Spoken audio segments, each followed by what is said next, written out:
രണ്ടാം ഘട്ട വോട്ടെടുപ്പ് നടക്കുന്ന 7 ജില്ലകളിൽ പരസ്യപ്രചാരണം അവസാനിച്ചു. അണികളെ ആവേശത്തിലാക്കി റോഡ് ഷോയും വാഹന പ്രചാരണ ജാഥകളും നടന്നു. തൃശൂർ മുതൽ കാസർഗോഡ് വരെയുള്ള ജില്ലകളിൽ മറ്റന്നാളാണ് പോളിംഗ്.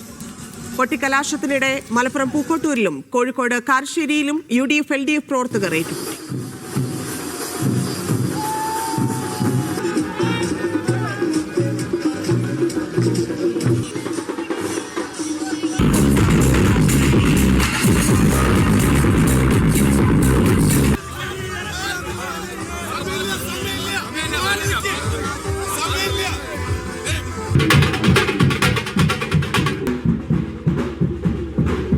കോഴിക്കോട് നിന്ന് ഷബീർ ഉമർ ചേരുന്നുണ്ട്. തൃശൂരിൽ നടരാജ്, കണ്ണൂരിൽ ബിജീഷ് ഗോവിന്ദനുണ്ട്, മലപ്പുറത്ത് ജംഷീർ കൊടിഞ്ഞിയും പാലക്കാട് സാജിദ് അജ്മലും ചേരുന്നുണ്ട്. ആദ്യം ഷബീറിലേക്കാണ്. ഷബീർ, കോഴിക്കോട് ചില സംഘർഷങ്ങളൊക്കെ ഉണ്ടായെങ്കിലും വളരെ കളർഫുൾ ആയിട്ടുള്ള കുട്ടിക്കലാശം മുന്നണികൾ വലിയ ആവേശമുണ്ടാക്കി വോട്ടർമാരിൽ എന്ന് തന്നെ വേണം കരുതാൻ. എവിടെയാണ് നിൽക്കുന്നത്? എങ്ങനെയുണ്ടായിരുന്നു കുട്ടിക്കലാശം? ഇപ്പോൾ നിൽക്കുന്നത് രാമനാട്ടുകരയിലാണ്. രാമനാട്ടുകര നഗരസഭാ പരിധിയിലാണ്. വലിയ ആവേശത്തോടെ ആയിരുന്നു ഇവിടെ മുന്നണികളുടെ പരസ്യപ്രചാരണം അവസാനിക്കുന്ന കുട്ടിക്കലാശം സംഘടിപ്പിച്ചിരുന്നത്. അനിഷ്ട സംഭവങ്ങൾ ജില്ലയിൽ എവിടെയും, കാര്യമായ അനിഷ്ട സംഭവങ്ങൾ എവിടെയും ഉണ്ടായിട്ടില്ല എന്ന ആശ്വാസം ഈ പരസ്യപ്രചാരണം അവസാനിക്കുന്ന ഘട്ടത്തിലുണ്ട്.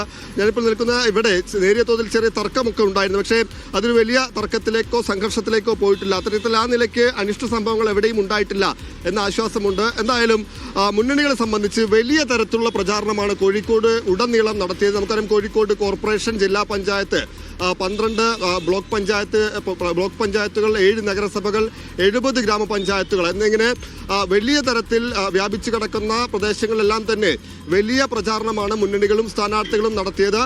നിലവിലെ കക്ഷിനില നോക്കുമ്പോൾ തന്നെ ബലാബലം എന്ന് ചിലപ്പോൾ പറയാൻ കഴിയും. കാരണം ഗ്രാമപഞ്ചായത്തിന്റെ കണക്ക് നോക്കുമ്പോൾ LDFന് വലിയ മേൽക്കൈയുണ്ട്. 70 ഗ്രാമപഞ്ചായത്തിൽ 42 LDF ആണ്, 26 മാത്രമാണ് UDF. RMP 2 നഗരസഭകളുടെ കാര്യത്തിൽ UDFനാണ് നേരിയ മുൻതൂക്കമുള്ളത്. 7 നഗരസഭകളിൽ 4 നഗരസഭ UDF ഭരിക്കുന്നു, 3 നഗരസഭകൾ LDFന്റെ കയ്യിൽ.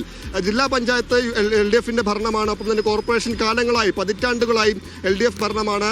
അതേസമയം ബ്ലോക്ക് പഞ്ചായത്തിലും വലിയ മേൽക്കൈ LDFനുണ്ട്. പക്ഷേ ഇത്തവണ ചില മാറ്റങ്ങൾ ഉണ്ടാകും എന്ന പ്രതീക്ഷയാണ് UDF പങ്കുവെക്കുന്നത്. ആ നിലയ്ക്ക് പ്രചാരണ ഘട്ടത്തിൽ തന്നെ അനുകൂലമായ ചില സമീപനം വോട്ടർമാരുടെ ഭാഗത്ത് നിന്ന് ലഭിച്ചു എന്നാണ് പറയുന്നത്. ഒപ്പം തന്നെ എടുത്തു പറയേണ്ട സംഗതി, ഇന്നിപ്പോൾ പരസ്യപ്രചാരണം അവസാനിക്കുന്ന ഘട്ടത്തിൽ LDFനെ സംബന്ധിച്ച് മന്ത്രി PA മുഹമ്മദ് റിയാസാണ് LDFന്റെ പരസ്യപ്രചാരണം അവസാനിക്കുന്ന കുട്ടിക്കലാശ റോഡ് ഷോയ്ക്ക് നേതൃത്വം നൽകിയത്.